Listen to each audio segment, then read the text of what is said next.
पूजा जी दिल्ली से। राधे राधे महाराज जी। महाराज जी, जीवन में कई बार परेशानियां आती हैं तो लगता है हमने कभी किसी का बुरा नहीं किया, फिर ये सब क्यों हो रहा है? अगर ये पिछले जन्मों का है तो इस जन्म में कर्म क्यों फल मिल रहा है इसका मतलब? फसल आपने बोई है तो काटना आपको ही पड़ेगा, कोई दूसरा थोड़ी काटेगा। आज कत्ल करता है 10 साल मुकदमा चलता है, 20 साल की सजा होती है। कानून व्यवस्था है, ऐसे ही हमारी भागवतिक कानून व्यवस्था है। भीष्म जी सरसैया पे पड़े हुए हैं और भगवान से कहते हैं कि मैं 70 जन्म तक देख रहा हूँ अपनी दिव्य दृष्टि से, मैंने ऐसा कोई पाप नहीं किया जो मुझे ये दंड मिले कि 6 महीना बाणों की सैया पे। तो भगवान ने कहा 100 के ऊपर चलो। एक बार आप राजा थे और एक सांप को उठा करके बबूल के पेड़ में बड़े बड़े कांटों में से डाल दिया और वो 6 दिन तक तड़प तड़प करके मरा। उसी का परिणाम आपको 6 महीने बाणों की सैया में। तो एक बार किसी एक आदमी का कत्ल किया तो उसको 50,000 जुर्माना या 1 लाख जुर्माना और आजीवन सजा। क्या दंड मिलते हैं? नहीं मिलते। तो हमारे तो न जाने कितने पाप हैं। अब कौन ऐसा शरीरधारी है जो झूठ नहीं बोल रहा? कौन ऐसा शरीरधारी जिससे पाप नहीं हो रहा? ये तो बात कह देना कि हमसे तो कोई गलती नहीं हुई, हमसे तो कोई पाप ही नहीं हुआ, ये बिल्कुल हम अविवेकपूर्ण मानते हैं। नहीं, ऐसा नहीं है। हम सबसे गलतियां होती हैं और उसी भगवान के दरबार में अन्याय नहीं है, क्योंकि वहां किसी की गवाही की जरूरत नहीं है। वो सर्वव्यापी परमात्मा आपके हृदय में बैठा हुआ है। मत्ता पर धर्म नान्यत किंचिदस्ति धनंजय, मेरे सिवा और कुछ है ही नहीं, तो उसको गवाही की क्या जरूरत है? वो देख रहा है। तो हमको बहुत धैर्य पूर्वक चलना है। देखो, हम कई बार बता चुके हैं कि हमारे शरीर की रचना 2 कर्म से हुई है, पाप और पुण्य। दोनों के मिश्रण से मनुष्य शरीर बनता है। केवल पाप से यातना देह का निर्माण होता है जो नरक में मिलता है। केवल पुण्य से देव देह का निर्माण होता है जो स्वर्ग लोक, मारलोक, जनोलोक, तपलोक, सत्यलोक आदि में। लेकिन मनुष्य लोक में दोनों मिश्रित होते हैं, पाप और पुण्य। तो जिस अवस्था में जो हमें दुख मिलना है वो कर्म हमारे ऊपर लागू हो जाएगा। अगर पुण्य कर्म लागू है तो हमें सुखद अनुकूलता प्रशंसा मिलेगी। अगर पाप कर्म लागू है तो दुख प्रतिकूलता निंदा मिलेगी। वो हमारी वैसी बुद्धि हो जाएगी, जैसी हो भवतव्यता तैसी बने सहाय, आप ना आवे ताई पे ताई तहां ले जाए। अचानक आपसे ऐसी क्रिया बन जाएगी कि आपकी निंदा होगी, आपकी अवहेलना होगी। अचानक आपसे ऐसी क्रिया बन गई, दांव लग गया कि आपकी प्रशंसा होगी, आपकी जय जय हो जाएगी। वो पूर्व कर्मों का विधान चल रहा है। तो फिर मनुष्य जन्म में महानता क्या है? अब नवीन हमसे पाप न होने पावे। अब नवीन कर्म हम ऐसे ऐसे समझ के करें कि हमारी आगे की जो जन्म हो या आगे जो हमें मिले वो बहुत अच्छा ही हो। पाप कर्म नहीं होने चाहिए। अब हमसे गलती नहीं होनी चाहिए। अब लो नसानी अब ना नसई हो। तो ये पक्की बात समझ लीजिए कि अपने कर्म को ही भोगना पड़ रहा है। इसमें बिल्कुल संशय न कीजिए कि मैंने तो पाप नहीं किया। किसने प्रश्न किया था? ईमानदारी से देखो, सखी वृंदावन में बैठी हो, ईमानदारी से जब से तुम्हें याद है तब से अब तक देखो, केवल इसी जन्म में क्या आपसे पाप नहीं हुई? क्या आपसे गलती नहीं हुई? आप विचार करके देखिए, हमसे पूर्व जन्म में कितनी गलतियां हो गई हैं। इतनी गलतियां हो गई कि भगवान ने कृपा करके मुझे मनुष्य शरीर दिया है। मेरे कर्म से मनुष्य शरीर नहीं मिला। कवहू का करे करुणा नर देहि, देत ईश बिन हेत सने। अब भी भगवान की कृपा देखो कि आप साधु समागम में बैठी हो, आप वृंदावन आए हो, संत समाज में बैठी हो। अब मोहि भाव भरोसा हनुमंता, बिन हरि कृपा मिले नहीं संता। तो भगवान तो आपको दुलार ही कर रहे हैं, भगवान तो आपको कृपा ही कर रहे हैं। पर हमने गलती की है तो वो भोग तो हमें भोगने पड़ेगा। हमारे इस जन्म का कब भोगना पड़ेगा? अगला, अभी जो वर्तमान में गलती है अगला। और ऐसा भी हो सकता है कि इसी जन्म में भी उसका दंड मिल जाए। भयानक अपराध, भयानक अपराध, जैसे आप संत द्रोह कर दो, संत निंदा कर दो, किसी संत को मार पीट दो, फिर आपको भयंकर आपको कष्ट। साधु आवतियां तुरंत भवानी। भक्तन निंदा अति बुरी भूल करे, जिनको के सुकृत बहुजन्म के छिन्नदायक को तुरंत अकाल मृत्यु का विधान बन जाएगा। तुरंत अकाल मृत्यु का विधान बन जाएगा। तुरंत भयंकर कष्ट देने वाला योग लग जाएगा। पर ये भागवतिक विधान है। भौतिक विधान है। 2 मिनट में किसी को मार दिया, इसके बाद आजीवन कारागार और उसको ऊपर से बोले 1 लाख रुपया जुर्माना। तो ये जो हम भोगने आते हैं मृत्यु लोक में, जुर्माना भोगने आते हैं। मूल सजा तो नरक में मिलती है, ये जुर्माना यहाँ होता है, उसको भोगना होता है। तो जो हमें भोगने को मिला उसे मिल, आगे हम कोई पाप कर्म नहीं करेंगे, आगे हम अच्छा भजन करेंगे तो हमें अच्छा मिलेगा। जी लोग कहते हैं नरक तो किसने देखा है?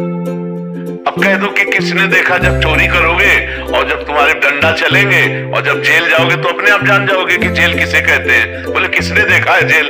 तो तस्मात् शास्त्रम प्रमाणम ते कार्य कार्यो व्यवस्थितो।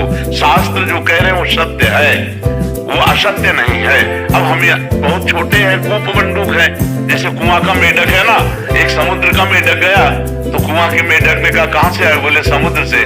बोले तुम्हारा समुद्र कितना बड़ा है? इधर से इधर उछला कुआं का मेढक। बोले इतना बड़ा है? बोले नहीं। बोले इतना बड़ा है? बोले नहीं। बोले जिंदगी भर तू उछलता रहे तो भी तू समुद्र की थाह नहीं पा सकता।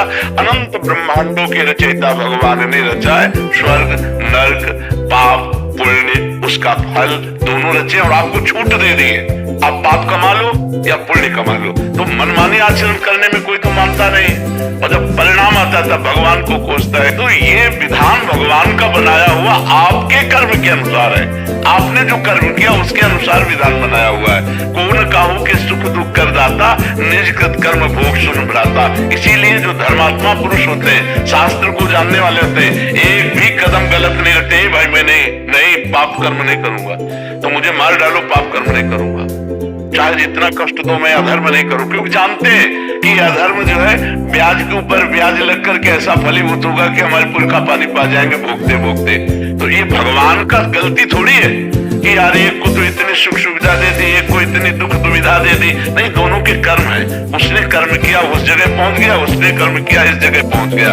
एक बार राजस्व यज्ञ में एक चीटा एक दाना लेकर के चावल का, और एक टांग टूटी हुई थी, 3 टांगों से बड़ी मेहनत से चल रहा था। अर्जुन जी ने देखा, भगवान से कहा सर्वलोक महेश्वर श्री कृष्ण, क्या इस पर कभी कृपा नहीं होगी? ये बेचारा चीटा एक चावल के दाने को बड़ी मेहनत से ले जा रहा है। तो भगवान ने कहा तुम्हें पता नहीं, मुझे पता है, ये 14 बार इंद्र बन चुका है। राजस्व यज्ञ का वो चीटा जो एक दाना चावल बड़ी मेहनत से ले जा रहा था, वो 14 बार इंद्र बन चुका है। महाराज नहुष इंद्र के पद में थे और व्यभिचार प्रवृत्ति से इंद्राणी के साथ भाव गलत किया तो तुरंत जो है अजगर की योनि में आ गए। कर्म तुरंत देखो ना, बड़े बड़े अधिकारी को सस्पेंड कर दिया जाता है। आप अपने कर्म जहां उत्तम किए तो आप चढ़ते चले जाएंगे। बुद्धिमान वही है जो सुख दुख को भोग कर भजन करते हुए नया पाप न करे और अपने जन्म को भगवान में समर्पित कर दे। यहाँ का यश कितने मिनट का? जब तक तुम्हारा शरीर छूटा कौन पूछता है यार? तुम चाहे जिस पद में हो और चाहे जितने बड़े यशस्वी हो, तुम्हारे मरने के बाद यहाँ जब भगवान का नाम नहीं ले रहे लोग तो तुम्हारा नाम कहां से लेंगे? और तुम्हारे साथ जाएगा क्या? यहाँ का बैंक बैलेंस, यहाँ की वाह, यहाँ की तुम्हारी पत्नी पुत्र परिवार। अरे जब देह नहीं जाएगा तो तुम्हारे साथ कुछ नहीं जाएगा। दुनिया में लाखों का मेला जुड़ा, हंसा जब उड़ा तो अकेला उड़ा। उसे अकेला भोगना पड़ता है, फिर नई योनियों में जाकर के दुर्गति भोगता है। इसलिए होश में रहो, जो पूर्व पाप का कर्म है उसे भोग लो हंसते हुए। आगे कोई पाप मत करो, नाम जप करो और अच्छे आचरण करते हुए विजय को प्राप्त हो। परमात्मा ने तुम्हें खेती दे दी और बीज दे दिया, अब बोते क्या हो ये तुम्हें देखना है। खेती दे दी, भारत भूमि में मनुष्य शरीर, बीज दे दिया तुम्हारी बुद्धि। पाप कर्म बोते हो या पुण्य कर्म बोते हो? अब बम्बुल बोओगे, दाग छुआरा खाना चाहोगे तो बेवकूफी होगी। गन्ना बोओगे तो गन्ना मिलेगा, बम्बुल बोओगे तो बम्बुल मिलेगा। अवश्य में भोक्तव्यम कृतं कर्म शुभाशुभम। यह मनमानी आचरण करते हैं, इसके बाद भगवान को दोष देते हैं। नहीं भाई, बहुत संभल करके करो, फिर देखो आपको आनंद आता है कि नहीं। हम अंदर की तुम्हें बात कहते हैं, यदि तुमसे पाप कर्म ना हो तो आप देखो आप सुख में ही डूबते चले जाओगे। लेकिन मनमानी आचरण करते हो, पाप करते हो, जब उसका दंड आता तो भगवान को कोसते हो। भगवान एक सर्व समर्थ पिता है जो तुम्हें दे दिया, अब तुम उसका बर्ताव क्या करते हो अपनी श्वासों का, अपनी बुद्धि का, ये तुम देखो। अपनी श्वासें और बुद्धि गंदे कामों में लगाओगे, बोले सफाया करवा दिया, गर्भ गिरा दिया। अरे इतनी हमारे वैज्ञानिकों ने व्यवस्थाएं रखी है कि आप वहां तक पहुंचो ही मत ही। जब गर्भ आ गया है तो उसको नष्ट करो ही मत ही। वो भगवान का जीव अंश है, अब आप उसकी हत्या करोगे उसका दंड मिलेगा कि नहीं मिलेगा? और जब दंड मिलेगा बोले हमने तो कोई पाप किया नहीं। पराये पुरुष से व्यभिचार करोगे, हमने कोई पाप नहीं किया। पराई स्त्री से व्यभिचार करोगे, हमने कोई, हमारा शास्त्र कह रहा है ये व्यभिचार है, ये पाप है। जिस स्त्री को स्वीकार करे आजीवन उसी पर ही अपने जीवन को निर्धारित रखे, किसी दूसरी स्त्री से सहवास न करे। एक स्त्री जिस पति को स्वीकार करे उसे भगवान मान करके आजीवन निर्वाह करे। ये हमारे भारत की पद्धति। हमने कभी डिवोर्स नहीं सुना पीछे, ये अभी चला है, ये जो गर्लफ्रेंड बॉयफ्रेंड इन्हीं के बाद ये चला है। नहीं, हमने कभी डिवोर्स नहीं सुना। हम अपने बचपन में कभी इसलिए सुना कि उनकी पत्नी ने उनको डिवोर्स दे दिया या उनके पति ने, कभी नहीं। आजीवन संबंध निर्वाह करना ये हमारे भारत की पद्धति है। भारत है, विदेश नहीं है कि आज इसके संग कल उसके संग, ये नहीं। यहाँ धर्म की मर्यादा है। ये परम पवित्र देश है जहाँ गंगा यमुना और रामकृष्ण के अवतार होते हैं, वो ये पवित्र देश है। तो ये हम कभी भगवान पर आरोप न लगाएं कि उन्होंने हमें दुख क्यों दिया, संकट क्यों दिया। ये हम आपसे प्रार्थना करते हैं कि आप ऐसा मत सोचिए। आपका ही किया हुआ कर्म परिणाम आपके सामने आता है।